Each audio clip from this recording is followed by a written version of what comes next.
أسطورة الرجل الطويل خاطف الأطفال بتسيطر على مدينة كاملة يلي انفقد فيها العديد من الأطفال بدون ما يتركوا أي أثر.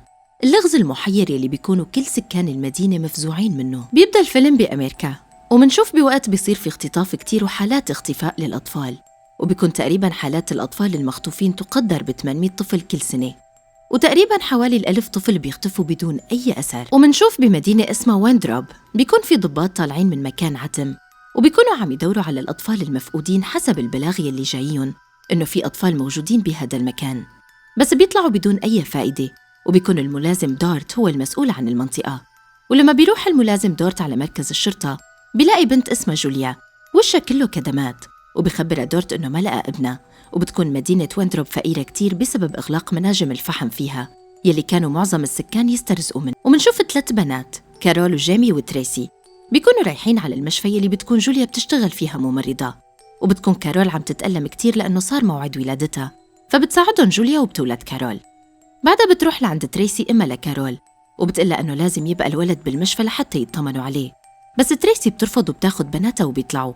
وبيكونوا السكان معتقدين إنه في لعنة حلت على المدينة وكانت السبب باختفاء كل هدول الأطفال. ومنشوفهم إنه بعد ما زادت حالات اختفاء الأطفال الناس صاروا يلوموا شخص اسمه الرجل الطويل، وفي بعضهم قال إنه شافوا رجل طويل عم يخطف الأطفال، وبيكون في آراء مختلفة بخصوص هذا الموضوع. بعدها منشوف واحد اسمه دوغلاس قاعد مع رجال وبيقول له إنه مو معقول أسطورة الرجل الطويل إنه هو عم يخطف الأطفال، وأكيد في شخص عادي عم يخطفهم. وهن عم يحكوا بيتدخل دوت وبيقول له لدوغلاس إنه ما يتدخل بالقضية، فبيقول له دوغلاس إنه هو عم يحاول يفكر بأي حل بخصوص الموضوع. بعدها بتجي جوليا على المطعم مشان تاكل، ومنلاحظ إنه في وحدة عم تطلع عليها من ورا البلور وبتكون حالتها سيئة، ولما بتشوفها جوليا بتزعل عليها وبتاخد لها فنجان قهوة. وبعدها بتروح جوليا لتطمن على تريسي، وقبل ما تصل بتلاقي ستيفن برا وعم يضبضب الأغراض، ولما بيشوفها بيقول لها أنتي ما تتدخلي بالموضوع، فبتتركه جوليا وبتمشي وبتفوت لعند تريسي وبتطمن عليها وبتسألها عن الطفل، فبتقلها إنها خلت كارول تاخده وتسافر.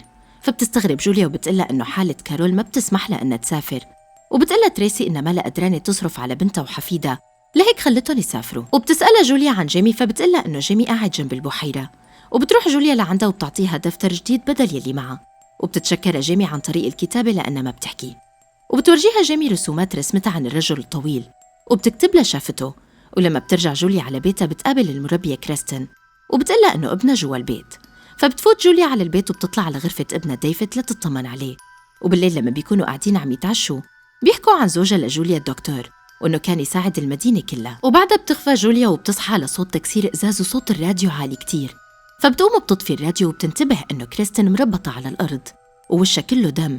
وأول ما بتروح لعندها جوليا بتكون كريستن مصدومة وبتصير تبكي كتير، فبتطلع جوليا فوراً على غرفة ابنها لتطمن عليه، وأول ما بتفوت على الغرفة ما بتلاقيه، بتصير بتركض بسرعة بتدور بكل البيت وما بتلاقيه، فبتروح وبتفك كريستن وبتنتبه على الباب إنه في شخص لابس أسود وحامل ابنها وبيهرب فوراً. فبتركض جوليا لتلحقه وبتوقع على الأرض وبترجع بتقوم وبتركض لبرا وبتشوف السيارة يلي ركب فيها، فبتلحقه وبتحاول تتمسك فيها بس بتوقع على الأرض مرة تانية. وفجأة بتلاقي السيارة وقفت وبتستغل الموقف وبتفتح السيارة، وفجأة بيهجم عليها كلب شرس وهي بتمسك حجرة من على الأرض وبتضربه لتبعده عنها، بس الخاطف بعدها بينتبه لها وبيضربها على راسها وبيغمى عليها. وبعدها بتصحى جوليا وهي بالسيارة ومربوطة وراسها عم ينزف دم والكلب قدامها، بس جوليا بتضل تحاول تفك إيديها وبتنجح بهالشي وبتقدر تصل للخاطف وتمسكه وهو عم يسوق السيارة، بس للأسف السيارة بتنقلب فيهن. ديفيد ما بيكون في شي وبيحاول يهرب، بس بيجي الخاطف وبيحمله وبيمشي، وبتكون جيمي سايقة دراجة ومرقة من الطريق وبتشوفهم، بس بتخاف وبتتركهم وبتمشي.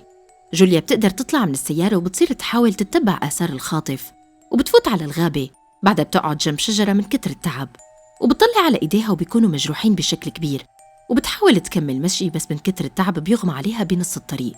وبيشوفها الملازم دوت وبياخدها معه بالسيارة وبيوعدها إنه حيلاقي ابنها، وبيروحوا وجوليا على المطعم، وأول ما بتشوفهم صاحبة المطعم بتطلع وبتساعدهم، وبيقول دوت للشخص اللي كان قاعد هنيك إنه ينتبه لجوليا وبيمشي. ومنشوف إنه كل العالم يلي بالمطعم بيكونوا عم يطلعوا بجوليا بنظرات استغراب، وهي بتتركهم وبتقوم على الحمام لتغسل وشها من الدم يلي عليه. بعدها بتروح جوليا لتبدل أوعيها، بس بتنتبه لمكان غريب بالمكتب تبع تريش بيكون معلق فيه صور الأطفال يلي انخطفوا، بالإضافة لصورة ابنها يلي بتكون محطوطة ببرواز على الطاولة وفي شموع حواليها، وبينتبه له واحد من يلي بيشتغلوا بالمطعم وبيروح لبرا وبيخبرهم بإنه جوليا شاكة بشي. وبيكون دوغلاس مو قدران يسكت أكتر من هيك، وبيقوم فوراً ليدور على جوليا بس بيلاقيها هربت. فبيطلع دوغلاس وبيقول للرجال يلي معه وبيطلعوا معهم أسلحة وبيركبوا بالسيارات ليدوروا عليها فوراً. وبيكون الشخص يلي حكى معه دوت لينتبه له مو عرفان شو يعمل، فبيطلع معهم. وهو سايق السيارة بيسمع على اللاسلكي إنه دوت وقوات الدعم عم يدوروا على الخاطف، وبيروح على مركز إدارة المناجم وبينزل من السيارة. ومنشوف إنه جوليا نزلت كمان من السيارة بس هو ما كان منتبه له، وبتتخبى فوراً. وبتسمعه عم يحكي مع شخص وبيقول له إنه جوليا لسه ما تم القبض عليها وإنها بالغابة. وبيرجع بيركب بسيارته. جوليا بتدخل على المبنى وبتصير تدور على ابنها بكل مكان، وفجأة بتلاقيه عم يركض فبتصير تلحقه، وبيصير الخاطف وبيضربها وبيغمى عليها. ومنشوف إنه الخاطف بتكون المدام جونسون، الست يلي شافتها جوليا برات المطعم وطلعت لعندها. تكون المدام جونسون أمه الحقيقية لديفيد، وبيركض ديفيد بعناءة وبيقول لها إنه هو بيخاف من جوليا. بتصحى جوليا وبتلاقي حالها مربوطة على الكرسي، وبتقلها جونسون إنه ضلت ساعة لقدرت تهدي ابنها وتفهمه إنه هي أمه الحقيقية. وبتقول لجوليا إنه هي عملت غسيل دماغ لديفيد وقنعته إنه أمه الحقيقية ماتت. وبتحكي لها يلي صار وبتقلها إنها كانت ماشية بالغابة ومشتتة وعم تدور على ابنها، ووصلها الطريق لبيت جوليا ولمحت ابنها من الشباك. تاني يوم لما راحت على المطعم شافت جوليا قاعدة جوا، وبتقلها أنت كيف طاوعك قلبك إنك تقدمي القهوة لإلي بعد ما خطفتي ابني؟ وبتقلها إنه استنتها لطلعت من المطعم وراحت لعند تريش لحتى تقلها يلي صار وإنه جوليا خطفت ابنها. بس تريش ما كتير بتصدق قصة جونسون، وبتمسك جونسون جوليا وبتقلها وين وديتي باقي الأطفال اللي خطفتيهم؟ فبتقلها جوليا إنه ودتهم لعند الرجل الطويل. فبتعصب منها جونسون وبتضربها وبتوقعها على الأرض. بس جوليا بتكون قدرت تفك حالها وبتضرب جونسون وبيغمى عليها، وديفيد بيهرب فوراً وبتقوم جوليا بتلحقه. بس منشوف إنه جيمي إجت وبتروح لعند ديفيد مشان يهربوا، بس بتشوفهم جوليا وبتعطيها الولد بإرادتها وبيهربوا هن الثلاثة بالسيارة وبيروحوا على بيت جوليا. وبتشوف كريستن عم تحاول تضمد جروحها، وبتقلها إنه أهل المدينة عم يدوروا عليها وبأي لحظة ممكن يوصلوا لها. وبتروح بتقول جوليا لجيمي إنه تروح على بيتها، بس جيمي بترفض وبتكتب لها إنها متأكدة بإنه كريستن اتصلت بالرجل الطويل، وبتكتب لها إنه تاخدها لعنده. بس جوليا بترفض وبتقلها إنها ما رح تتحمل يلي رح يصير معها. وكريستن وهي بالمطبخ بتحقن ديفيد بمهدئ، وبتفوت لعندها جوليا وبتقلها إنه جيمي بتعرف عنهم كل شيء وإنها كانت عم تراقبهم لأسابيع. وبتاخد ديفيد وبتنزل على الأبو وبتطلع من الأبو بعدها لحالها، وبتكون جيمي لسه قاعدة جنب البيت. وبتطلع لعندها جوليا وبتقلها أنها عطت عنوانها للرجل الطويل، وبتقلها أنه إذا خبرت أي حدا عنه ما رح يجي ليساعدها وإنما ليقتلها. فبتخاف جيني كتير وبتركض وبترجع جوليا على البيت وبتنام على الكنباية. وبتصحى على حجرة كسرت بلور الشباك، وبتكون الشرطة وصلت لعندها وقبضوا عليها. وبيقلها ما تحمي راسها لما تطلع لأنه العالم بدها تنتقم منها. وهن طالعين من البيت بيلاحظوا إنه كريستن شنقت حالها. بعدها بيروحوا الشرطة على بيت جوليا مشان يفتشوه، وبيلاقوا الأبو يلي نزلت عليه، وبيلاقوا إنه بيودي على أنفاق كبيرة تحت الغابة. وبصيروا يدوروا بكل الأنفاق بس ما بيلاقوا أي أثر للأطفال.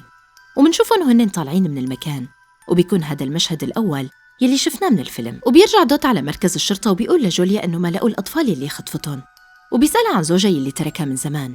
وبتقله إنه زوجها كان بيحب يحافظ على كرامة أهل المدينة واللي مشمل سكانها، ولما مناجم الفحم سكرت عم الفقر على المدينة بشكل عام، وهالشي أثر على الأطفال. فكان زوجها لازم يتصرف بسرعة وجمع الأطفال وحطهم ببيت جوليا، وإنه كريستن كانت بتساعدهم بالأطفال. فبيسألها دوت إذا هي سلمت الأطفال للرجل الطويل، فبتقول له جوليا أنها كانت تعمل هالشي لحالها لأنها ما كانت تستحمل وجود الأطفال، وإنه هي اللي كانت تخطفهم. ومنشوف الشرطة عم تدور على مكان الأطفال بس ما بيلاقوهن. وبتروح جونسون لعند جوليا مشان تسألها على مكان ابنها لأنها اشتاقت له كتير، بس بتقلها جوليا إنه ما عندها شي تقلها إياه ليطمنها. وجيمي بتشوف أمها وستيفن عم يتخانقوا، فبتروح لتساعد أمها وبتشوف أمها عم تضرب ستيفن على ظهره بقوة، وبتصير تضحك عليه. بتستغرب جيمي من يلي شافته وبتهرب فوراً، بس فجأة بيخطفها الرجل الطويل وبياخدها معه بالسيارة وبيمشي. بعدها بيصلوا على مكان مهجور، وبيعطيها أواعي جديدة لتلبسها، وبيعرفها على أمها الجديدة يلي رح تتبناها المدام باركو. وأول ما بينكشف وشه منلاحظ إنه الرجل الطويل بيكون زوج جوليا يلي العالم مفكرينه ميت، وبيقول لباركو إنه زوجته ضحت بحالها مشان تنقذ جيمي ويلي مثله، وإنه إذا هو أخذ مصاري هالشي يعتبر إهانة بحق زوجته وبيمشي. وبتمسك جيمي إيد أمها الجديدة وبيمشوا، ومنشوف دوت عم يحكي مع تريسي وبيقول إنه لهلأ ما لقوا جيمي. فبتسأله عن جوليا وشو حيصير فيها، وبيخبرها إنها رح تنعدم. ومنعرف بالأخير إنه جوليا وزوجها ما كانوا يقتلوا الأطفال، وإنما كانوا ياخدوهم ليأمنوا لهم حياة أفضل ببيئة أفضل. ولهون بتخلص قصة الفيلم، وإذا عجبكن لا تنسوني من اللايك واشتركوا بالقناة وفعلوا زر الجرس ليصلكم كل جديد.